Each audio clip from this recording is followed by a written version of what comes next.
हाँ तो प्यारे बच्चों, पहली हमारी क्लास थी मैथ की, उसकी पार्ट 1 क्लास आपके पास आ चुकी है और पार्ट 2 जो उसकी क्लास आएगी पॉलिनोमियल्स यानी कि बहुपद की, वो कल आएगी। आज हम आपको पढ़ाएंगे ट्रांसलेशन। तो ट्रांसलेशन शुरू करते हैं। ट्रांसलेशन में जिन बच्चों को बिल्कुल भी ट्रांसलेशन नहीं आती है उनके लिए भी ये क्लास बिल्कुल स्टार्टिंग से शुरू की जा रही है। अगर आपसे बिल्कुल सेंटेंस बनाने नहीं आते हैं, टेंस क्या है ये नहीं जानते हैं, तो आज इस क्लास को ख़त्म होने तक आप ट्रांसलेशन सीख जाएंगे और सेंटेंस भी बनाना सीख जाएंगे। बस ध्यान से मुझे सुनते रहें और बोर्ड पर ध्यान से देखते रहें। देखिए बच्चों, टेंस का मतलब क्या होता है? टेंस का मतलब होता है काल। टेंस मतलब काल। और जो हमारे टेंस हैं वो 3 प्रकार के टेंस होते हैं। कितने प्रकार के होते हैं? 3 प्रकार के। Number 1 present tense. Present tense को हिंदी में बोलते हैं वर्तमान काल। Number 2 past tense. Past tense को हिंदी में बोलते हैं भूतकाल। और number 3 future tense. Future tense को हिंदी में बोलते हैं भविष्यकाल। अब हम पहले चलते हैं प्रेजेंट टेंस।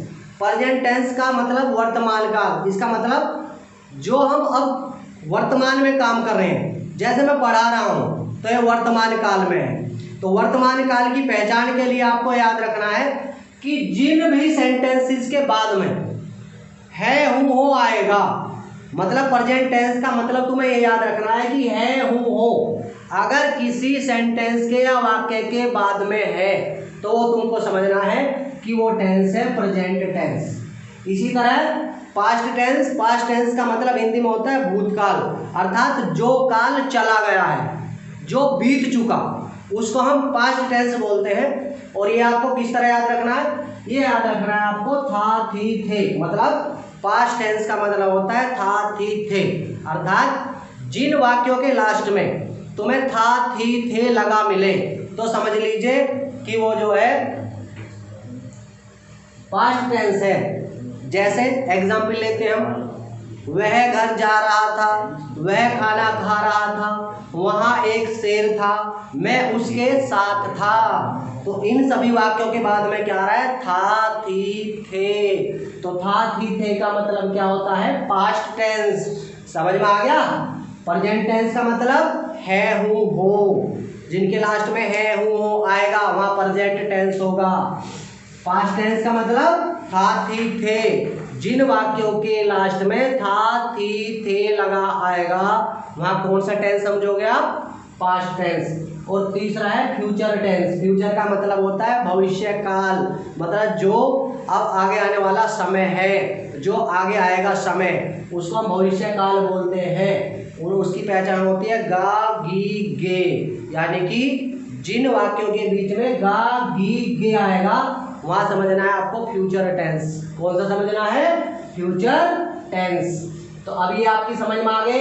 प्रेजेंट टेंस का मतलब है हूँ हो, अर्थात जिन वाक्यों के बीच लास्ट में तुमको है हूँ हो लगा मिले तो उसका मतलब समझोगे तुम कि ये प्रेजेंट टेंस है।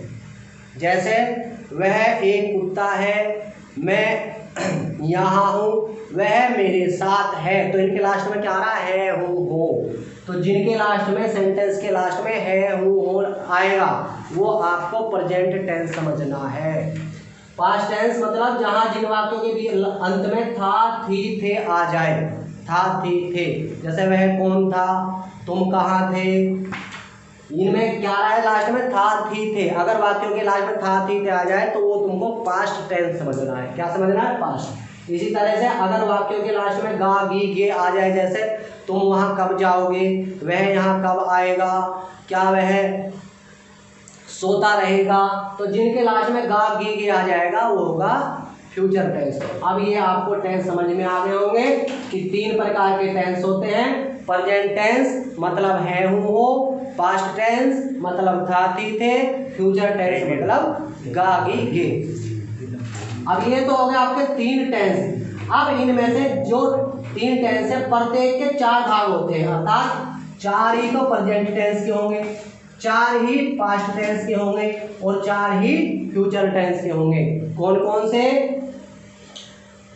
एक number indefinite tense, number 2 continuous tense, number 3 perfect tense और नंबर 4 परफेक्ट कंटिन्यूअस टेंस। ये 4 हो गए। तो 4 तो हो गए प्रेजेंट के, 4 हो गए पास्ट के और 4 ही हो गए फ्यूचर के। तो कुल मिला के 4 इसके, 4 इसके, 4 इसके, कुल मिला के हो गए 12 टेंस। कितने हो गए? 12 टेंस। अब हम चलते हैं कंटिन्यूअस टेंस में। अब इसका हम दूसरा पार्ट लेंगे पहले आपको समझाने के लिए, जिससे हम पहले वो टेंस समझाएंगे जिससे आप आसानी से आपका बेसिक क्लियर हो जाए। तो हम पहले इसका नंबर 1 से पहले यानी कि इंडेफिनिट टेंस से पहले हम आपको कंटिन्यूअस टेंस समझाएंगे। और हम मेन आप यहाँ से बिल्कुल बहुत इजीली सेंटेंस सीख जाओगे बनाना। अब ये समझ लीजिए हमने लिख रखा है कंटिन्यूअस टेंस। अभी मैंने तुम्हें बताया कंटिन्यूअस टेंस की जो पहचान होती है, कंटिन्यूअस टेंस की पहचान होती है रहा रही रहे। क्या पहचान होती है? रहा रही रहे। अर्थात जिन भी सेंटेंसेस के लास्ट में आपको रहा रही रहे मिलेगा, जहां भी रहा रही रहे लग रहा होगा तो वहां समझ लेना कंटिन्यूअस टेंस है। कौन सा? कंटिन्यूअस। मतलब कंटिन्यूअस का मतलब याद रखना है तुमको, रहा रही रहे। तो इसको याद कर ले कि रहा रही रहे मतलब कंटिन्यूअस, बस ये याद रखना आपको। इसके बाद अभी मैंने आपको 1 मिनट पहले ही बताया है कि प्रेजेंट की पहचान क्या होती है हूँ हो। पास्ट की पहचान क्या होती है? था थी थे। और फ्यूचर की क्या होती है? गा गी गे। अब आपको तीनों के कंटिन्यूअस बनाने हैं। एक प्रेजेंट का कंटिन्यूअस बनाना है, एक पास्ट का कंटिन्यूअस बनाना है, एक फ्यूचर का कंटिन्यूअस बनाना है। हाँ,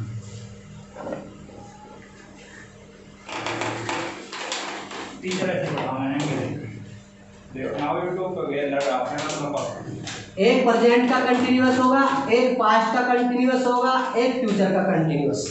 अब हमको कैसे पता लगेगा कि दिया हुआ सेंटेंस प्रेजेंट कंटिन्यूअस है या दिया हुआ सेंटेंस पास्ट कंटिन्यूअस है या दिया हुआ सेंटेंस फ्यूचर कंटिन्यूअस? बहुत ही इजी, बिल्कुल इजी। देखो कैसे बनाएंगे। कंटिन्यूअस की पहचान क्या बताई हमने? रहा रही रहे। और प्रेजेंट की क्या होती है हूँ हो। अब आपसे कोई पूछता है कि बता भाई प्रेजेंट कंटिन्यूअस की पहचान क्या? आपको याद करने की जरूरत नहीं है, रटने की जरूरत नहीं है, रट्टा मारने की जरूरत नहीं है। केवल क्या याद रखना है, दिमाग में सोचिए कि कंटिन्यूअस की पहचान क्या बताई थी? रहा रही रहे। और प्रेजेंट की क्या बताई थी? है हूँ हो। दोनों को जोड़ दीजिए तो प्रेजेंट कंटिन्यूअस यानी कि ये जो आपकी है हूँ हो है, इसको रहा रही रहे के बाद लगा दो तो प्रेजेंट कंटिन्यूअस। तो क्या हो जाएगी प्रेजेंट कंटिन्यूअस की पहचान? रहा है, रही है, रहे हैं, रहा हूँ, रही हूँ। जिसके लास्ट में भी आएगा वो प्रेजेंट कंटिन्यूअस। मैंने बताया कंटिन्यूअस की पहचान रहा रही रहे और प्रेजेंट की है हूँ, दोनों को जोड़ दो तो प्रेजेंट कंटिन्यूअस बन जाएगा। अब आते हैं हम पास्ट कंटिन्यूअस पे। अब पास्ट कंटिन्यूअस कैसे बनाएंगे? अब देखिए, फिर वही देखो,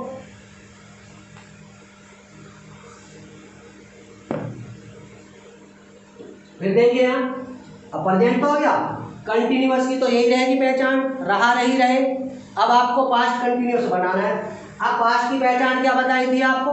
था थी थे। अब इस कंटिन्यूअस के बाद में अगर तुम पास्ट की पहचान जोड़ दोगे तो पास्ट कंटिन्यूअस, यानी कि अब रहा के बाद था थी थे जोड़ दो, रहा था, रही थी, रहे थे। तो जहां रहा था, रही थी, रहे थे आ जाएगा तो क्या हो जाएगा? Past continuous. याद करने की जरूरत पड़ी क्या? जोड़ना ही तो है। कंटिन्यूअस की रहा नहीं रहे, पास्ट की था थी थे, दोनों को मिक्स कर दो, पास्ट कंटिन्यूअस बन गया। इसी तरह अगर मैं तुमसे कहा कि फ्यूचर की बताइए कि भाई फ्यूचर कंटिन्यूअस की पहचान क्या होगी? सिंपल, अभी तो बताया कंटिन्यूअस की तो है ही रहा रही रहे और फ्यूचर की होगी गा गी गे। तो फ्यूचर कंटिन्यूअस की कैसे बनाएंगे? अब जो है आपकी फ्यूचर टेंस की पहचान है गा गी गे, इसको कंटिन्यूअस के पीछे जोड़ दीजिए तो क्या हो जाएगा? रहेगा, रहेगी, रहेंगे, रहेगा, रहेगी, रहेंगे। तो कौन सा हो जाएगा आपका ये? Future tense. कौन सा हो जाएगा? Future continuous tense. तो अब आपके पास ये टेंस हो गया कंटिन्यूअस।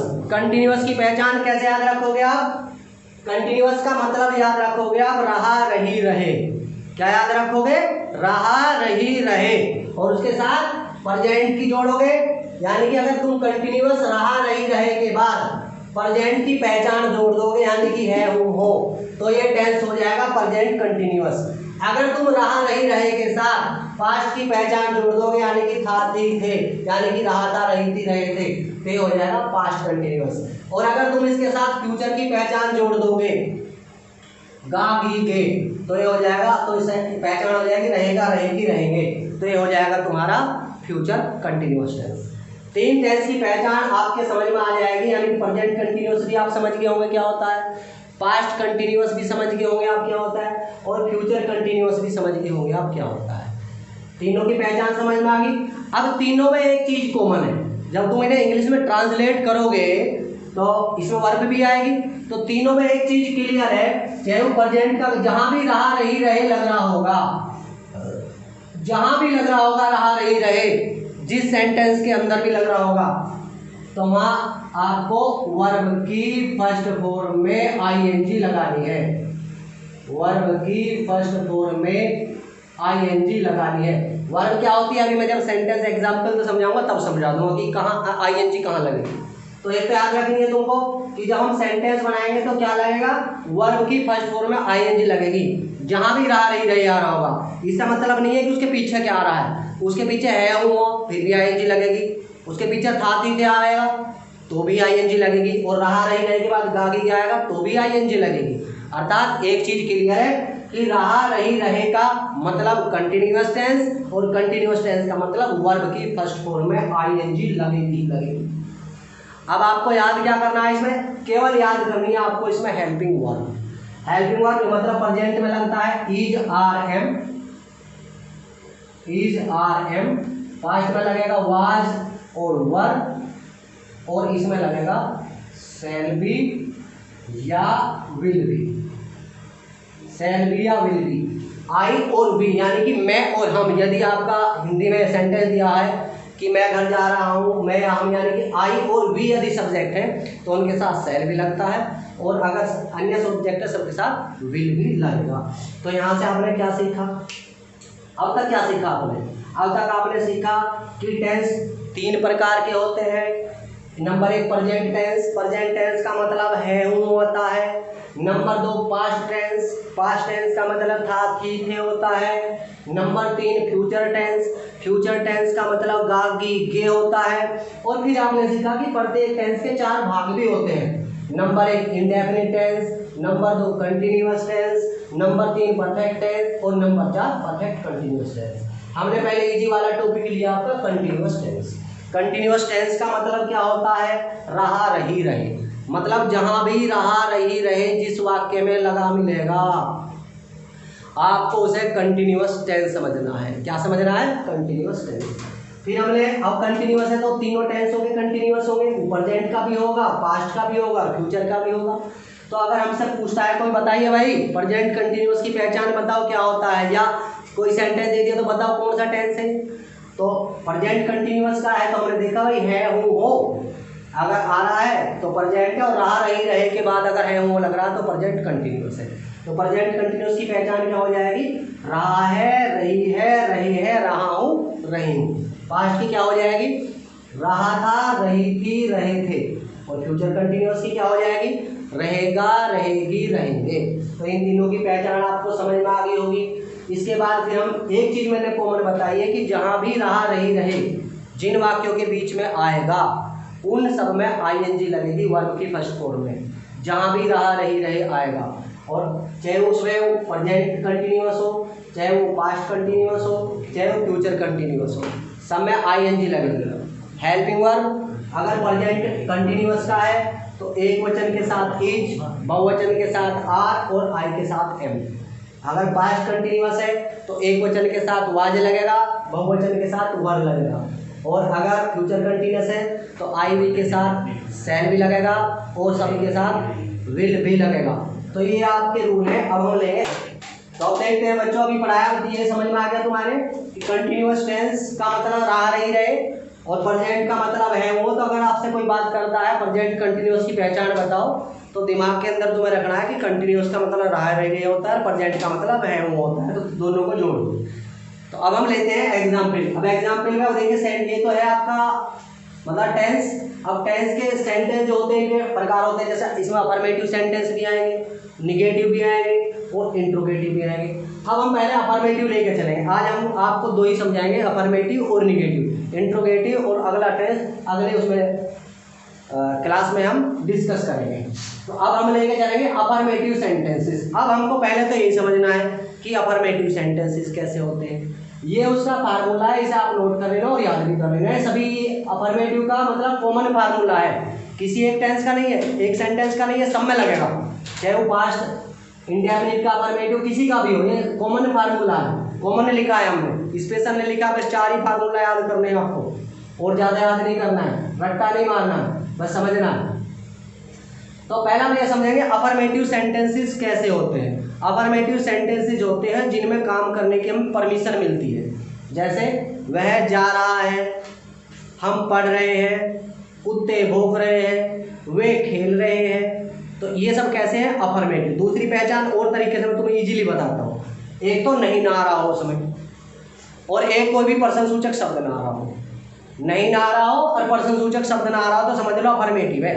पर्सन सूचक शब्द का मतलब जिनसे पर्सन पूछे जहाँ कौन से हुए, क्यों, कब, कहाँ, कैसे, किसने, किसको, कितने, क्या, एक तो इनमें से कुछ ना रहा हो और एक ना रहा हो, मतलब नहीं शब्द ना रहा हो, तो वो अफर्मेटिव है। जैसे वह दौड़ रहा है, हम खाना खा रहे हैं, किसान खेत में हल चला रहा था, वह यहाँ आ रहा था, हम पढ़ते रहेंगे, तो सब ये अफर्मेटिव है। अब अफर्मेटिव का फार्मूला ये लिखा हुआ है, पहले सब्जेक्ट, फिर हेल्पिंग वर्ब, फिर ऑब्जेक्ट, फिर एमएस। अब हम एक एग्जांपल लेते हैं, अब तुम्हारी समझ में आ गया। हम पहले कॉमन फार्मूला लेते हैं, बिल्कुल इजी। जैसे राम पढ़ रहा है, यहां से लेंगे, बिल्कुल इजी, आराम से समझ में आ जाएगा। राम पढ़ रहा है। सेंटेंस बनाने से पहले सबसे पहले हम देखेंगे कि सबसे पहले आपको सेंटेंस के लास्ट में जाना है, सबसे पहले लास्ट में। सबसे पहले आपको देखना, वेरीफाई करना है कि ये कौन सा टेंस है, सबसे पहले वेरीफाई करना है। अब आए लास्ट में, राम पढ़ रहा, देखिए यहाँ पे रहा रही रहे का मतलब क्या बताया अभी, कंटिन्यूअस। तो रहा से तो पता लगा हमें कंटिन्यूअस है।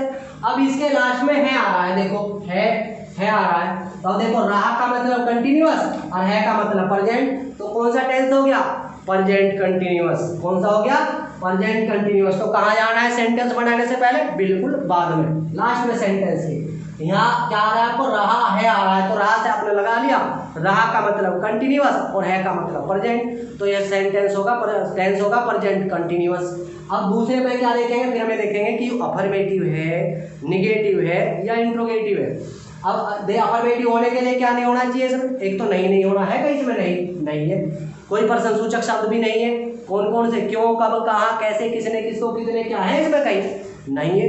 तो ना तो इसमें नहीं है, ना इसमें कोई पर्सन सूचक शब्द है, काम करने की स्वीकृति मिली है, तो सेंटेंस कैसा है, अफर्मेटिव।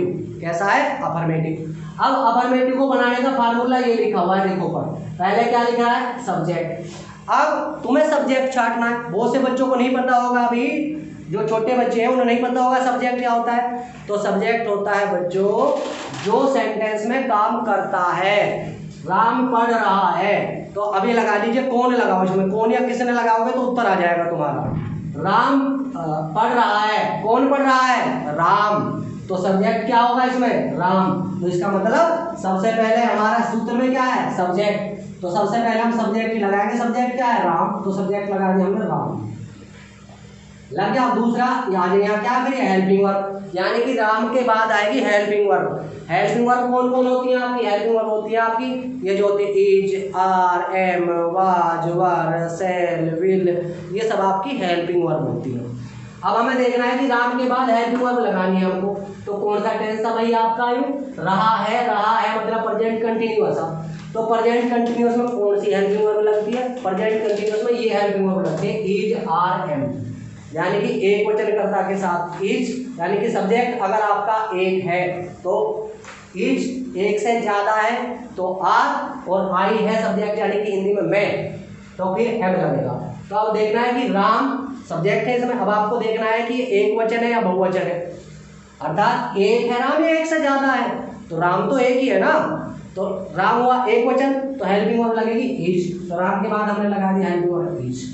उसके बाद है देखो सेंटेंस में सूत्र में क्या आती है वर्ब। अब हम इसमें वर्ब ढूंढेंगे। देखो वर्ब का मैं तुम्हें सीधा टेक्निक बता रहा हूँ। जो तुम्हारी पहचान है इसको ऐसे सर्कल कर दो, इसको ऐसे मतलब ब्रैकेट में कर दो, रहा है इससे पहले जो आपकी लिख रहा है पढ़, इससे पहले पढ़ इसमें ना नी ने लगा दो, वर्ब बन जाएगी। तो वर्ब क्या होगा इसमें पढ़ना, यानी कि जो पहचान से पहला आ रहा है उसके साथ में अगर तुम ना नी ने लगाओगे तो वो वर्ब बन जाएगी। तो वर्ब क्या होगी इसमें पढ़ना, पढ़ने को इंग्लिश में क्या बोलते हैं रीड, और लगनी क्या है वर्ब में आईएनजी, कोई सा भी टेंस तो क्या हो जाएगा Ram is reading, Ram is reading. समझ में आया। दूसरा सेंटेंस लेते हैं अभी।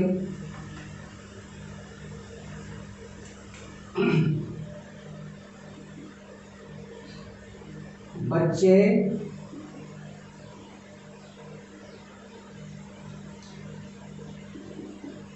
क्रिकेट खेल रहे हैं, ये सेंटेंस लिख रहा है बच्चे क्रिकेट खेल रहे हैं।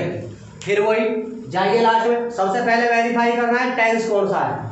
टेंस में आ रहा रहे, रहे का मतलब कंटिन्यूअस, यहाँ आ रहा है का मतलब प्रेजेंट, तो टेंस कौन सा होगा प्रेजेंट कंटिन्यूअस। क्लियर। फिर हम क्या देखेंगे प्रेजेंट कंटिन्यूअस का कौन सा अफर्मेटिव है, निगेटिव है, इंट्रोगेटिव। अब अफर्मेटिव करने के लिए क्या पहले हम देखेंगे नहीं है इसमें कहीं, नहीं है कोई भी प्रश्नसूचक शब्द है, प्रश्न क्यों कब कहाँ कैसे किसी ने किसको कितने क्या है नहीं है, तो ना तो इसमें नहीं है ना इसमें प्रश्नसूचक शब्द है, तो इसका मतलब क्या है अफर्मेटिव है।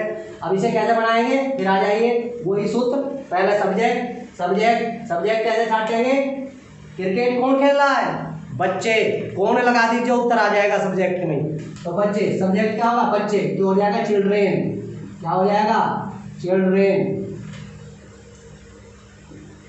उसके बाद क्या लिख रहा है हेल्पिंग वर्ब। अब बच्चे हेल्पिंग वर्ब कौन कौन से आएंगे, जब ये प्रेजेंट कंटिन्यूअस है तो हेल्पिंग वर्ब या तो इज आएगा या तो आर आएगा या तो एम आएगा।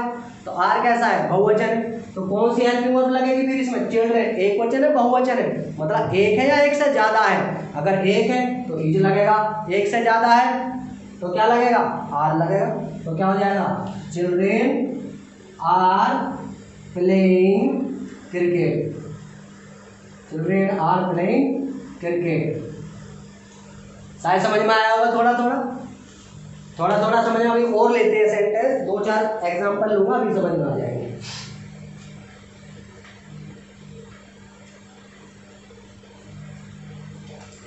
नेक्स्ट एग्जांपल, किसान हल चला रहा था, किसान हल चला रहा था।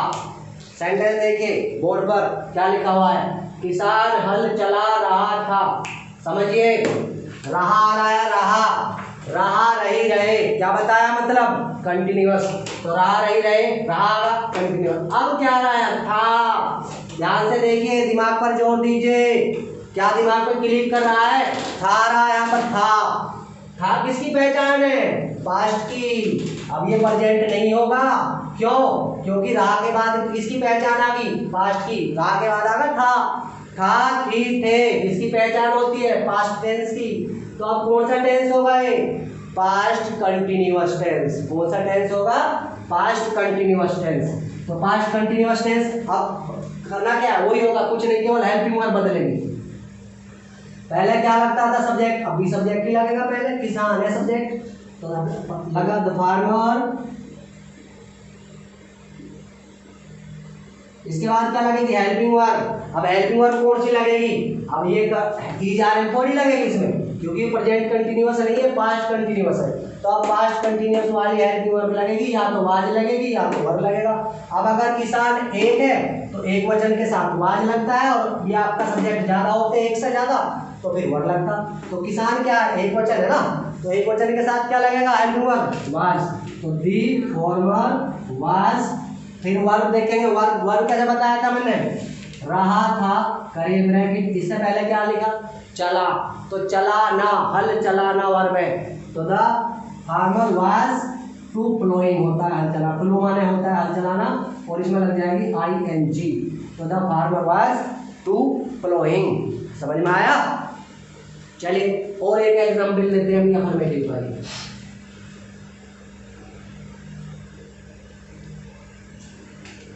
देखिए,